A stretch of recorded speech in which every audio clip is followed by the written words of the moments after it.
আগে তো কেউ সুযোগ দেয় নাই ৩ নম্বরে। না, অবশ্যই ভালো লাগতেছে কারণ আ আপনি যেখানেই পারফর্ম করেন না কেন ভালো তো লাগে সবসময়। আর আমি টি-টোয়েন্টিতে অন্তত বিশেষ করে যে আমি মানে আমার খুব ভাল লাগে আরকি উপরে ব্যাটিং করতে। কারণ আমার কাছে মনে হয় যে ওই সময়টা একটু রান করা সহজ। কারণ আপনি যদি ওভারঅল চিন্তা করেন যে পাওয়ার প্লের মধ্যে আপনার ৯ টা প্লেয়ার ভিতরে থাকে। তো আপনি যদি একটু রিস্ক নেন তাহলে ওই জায়গাটা যতটা ইজি হয় রান করা, বাট আপনি পাওয়ার প্লের পরে কিন্তু এতটা সহজ হয় না। তো আমি সবসময় এনজয় করি আর কি পাওয়ার প্লের মধ্যে ব্যাটিং করতে, এবং আজকে চেষ্টা করছি যে পাওয়ার প্লের মধ্যে যতটুকু ম্যাক্সিমাম রান করা যায়, যেহেতু আমার ব্যাটে লাগতেছিল। আর আপনি যদি দেখেন যে উইকেট কিন্তু পরবর্তীতে মারা এতটা ইজি হয় না। ৬ ওভারের পরে আপনার উইকেটটা একটু স্লো ছিল বা বলও পুরাতন হয়ে যায়, তো ৬ ওভার পরে আপনার এত ইজিলি এখানে রান করা ডিফিকাল্ট আর কি, আমার কাছে যেটা মনে হয়েছে। তো আমি চেষ্টা করছি আর কি পাওয়ার প্লের মধ্যে নতুন বল থাকতে থাকতে যতটুকু রান ম্যাক্সিমাম রান করা যায়। না ভাই, আমাদের টিমের অবস্থা আমরা পরপর ২-৩টা ম্যাচ হারছি, তো আমাদের এই উইনটা খুব দরকার ছিল অ্যাজ এ টিম হিসাবে, এবং টিমের মোমেন্টাম পাওয়ার জন্য এই উইনটা আমাদের খুব দরকার ছিল। ডিসিশনটা আসলে আমার কাছে মনে হয় যে ক্যাপ্টেন নিচ্ছে, কারণ যদি লেফটি আউট হতো তাহলে হয়তো ইরফান শুকুর আগে যেত।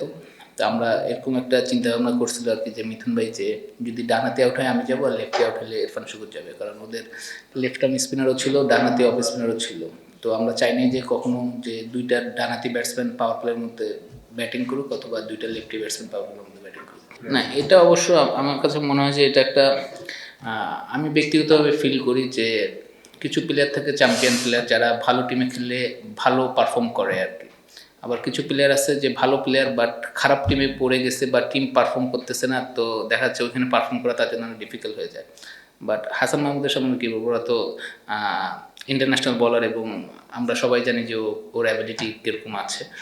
তো ও যেভাবে বোলিং করতেছে আমার কাছে মনে হচ্ছে যে অবশ্যই ভালো বোলিং করতেছে, এবং ও আরও ভালো করবে আর কি। আমরা এখনও আমার কাছে মনে হয় যে ওর যে অ্যাবিলিটি আছে বা ওর যে স্কিল আছে ওই অনুযায়ী ও এখনও মানে আরও ওর কাছে দেওয়ার অনেক কিছু আছে আর কি।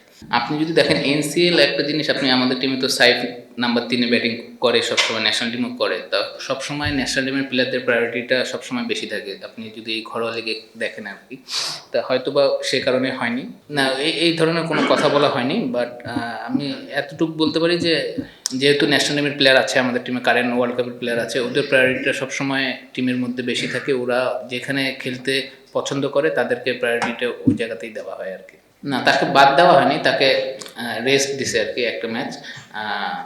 তো আমার বিশ্বাস যে ওর যে অ্যাবিলিটি আছে ওইটা আমরা সবাই জানি যে ও কী টাইপের প্লেয়ার। বা টি-20 আমাদের কেবল 3-4টা ম্যাচ দিয়েছে, আপনি 3-4টা ম্যাচ দেখে একটা ব্যাটসম্যানকে আপনি জাজ করতে পারবেন না। টি-20 খেলা যদি এটা 1 ডে হতো বা 4 ডে হতো তাহলে হয়তো বা একটু সময় পাইতো। বা টি-20 খেলা যখন আপনি ফর্মে থাকেন না, তখন উইকেটে নামলেই দেখা যাচ্ছে যে 10 বল হয়ে গেছে আপনার কাছ থেকে। তো এটাই ডিফিকাল্ট, বাট আমার বিশ্বাস যে ও এখান থেকে কামব্যাক করে উঠবে ইনশাআল্লাহ। আপনি যদি দেখেন ওভারঅল, আপনি যদি চিন্তা করে দেখেন, আমরা প্রিমিয়ার লিগের কথাই বলি, যারা প্রিমিয়ার লিগে টপ অর্ডারে রান করে, ধরেন হাইস্ট রান ধরেন 800-900 রান করে, ওরা কিন্তু এসে দেখা যাচ্ছে অনেক প্লেয়ার 6 নম্বরে ব্যাটিং করতেছে।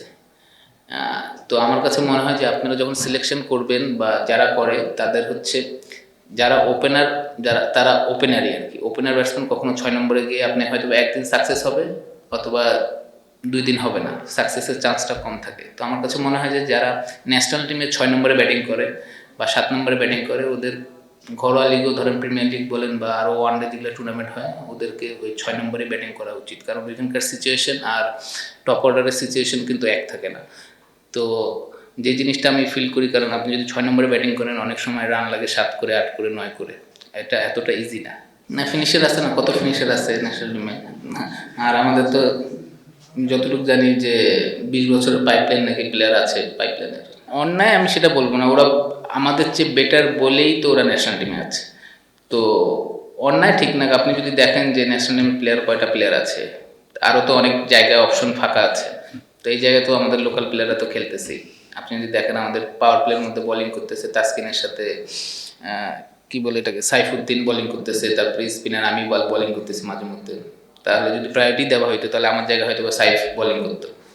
তো আমার কাছে মনে হয় যে সব কিছুই ঠিক আছে আর কি, ব্যালেন্স আছে। লেটার পার্ট বলবো না আমি, কারণ আমি আল্লাহর রহমতে যদি সুস্থ থাকি এখনও হয়তো বা 5-6 বছর খেলতে পারবো। তো তো আমি বলবো যে আমি সবসময় ভালো খেলার চেষ্টা করি, এবং আল্লাহর রহমতে আমার যেটা জ্ঞান আছে বুদ্ধি আছে সেইভাবেই খেলার চেষ্টা করি এবং উইকেটটা রিড করে বোলিং করার চেষ্টা করি, উইকেটটা রিড করে ব্যাটিং করার চেষ্টা করি। না সমস্যা নেই, আমি তো আর কথা বলতে পারবো না টেকনিক্যালি, বাট আমার কাছে মনে হয় যে ওর একটা ফ্লো দরকার। ধরেন যে হয়তো বা ও পাওয়ার প্লের মধ্যে ব্যাটিং করতে নামতেছে, ও যদি আর্লি অন ধরেন যে 5-7 বলের মধ্যে 2-1 বাউন্ডারি পেয়ে যায় তাহলে ওর জন্য খেলাটা মনে হয় ইজি হয়ে যাবে, বাট ও হয়তো বা সেটা পাচ্ছে না। বাট আপনি যখন ফর্মে থাকবেন না তখন অটোমেটিকলি কিছু ভুল ডিসিশনে আপনি আউট হবেন বা কপালে থাকবে না, দেখবেন ভালো বলে আউট হয়ে গেছেন। তো আমার বিশ্বাস যে ও কামব্যাক করবে আর কি এখান থেকে। এটা আমি বলবো যে আপনি, আমরা কিন্তু বাংলাদেশের যেসব প্লেয়ার আছি সব কিন্তু 19-20, আমি বলবো না যে আপনি 15-20 আর কি, যারা ন্যাশনাল টিমে খেলতেছে বা যারা ন্যাশনাল টিমের বাইরে আছে সবাই কিন্তু 19-20। আপনি পুরো ন্যাশনাল টিম বাদ দিয়ে আরেকটা ন্যাশনাল টিম খেলান, রেজাল্ট কিন্তু আমার কাছে মনে হয় যে 19-20 হবে। তো আমার কাছে মনে হয় যে অ্যাজ এ প্লেয়ার হিসেবে উইকেটটা রিড করা খুব ইম্পর্টেন্ট। আপনি যে সিচুয়েশনেই ব্যাটিং করেন না কেন উইকেটটা বোঝাটা খুব ইম্পর্টেন্ট, যে এখানে বল টার্ন করলে আমার জন্য রানের কোন দিক থেকে রান করতে আমার সহজ হবে, বল সুইং করলে আমার কী করা দরকার, ড্রাইভ খেলবো কি খেলবো না। তো এই জিনিসটা বোঝাটা খুবই জরুরি। আপনি অ্যাজ এ ব্যাটসম্যান হিসেবে আপনি উইকেটটা যত ভালো বুঝবেন আপনি তত ভালো, মানে তত বেশি সাকসেস হবেন। হয়তোবা তাদের কম্বিনেশন কারণে হয়তোবা সেটা সে ম্যাচ পাচ্ছে না, বাট আমার কাছে মনে হয় যে ওর ম্যাচ খেলা উচিত। এখন আপনি যদি দেখেন টিমে তো 11 জন খেলবে আর কি, আপনি এখন হয়তোবা ওর জায়গায় অন্য কেউ খেলতেছে, বাট এটা নিয়ে আমি আসলে কিছু বলার নেই, বাট ও খেলা উচিত আর কি।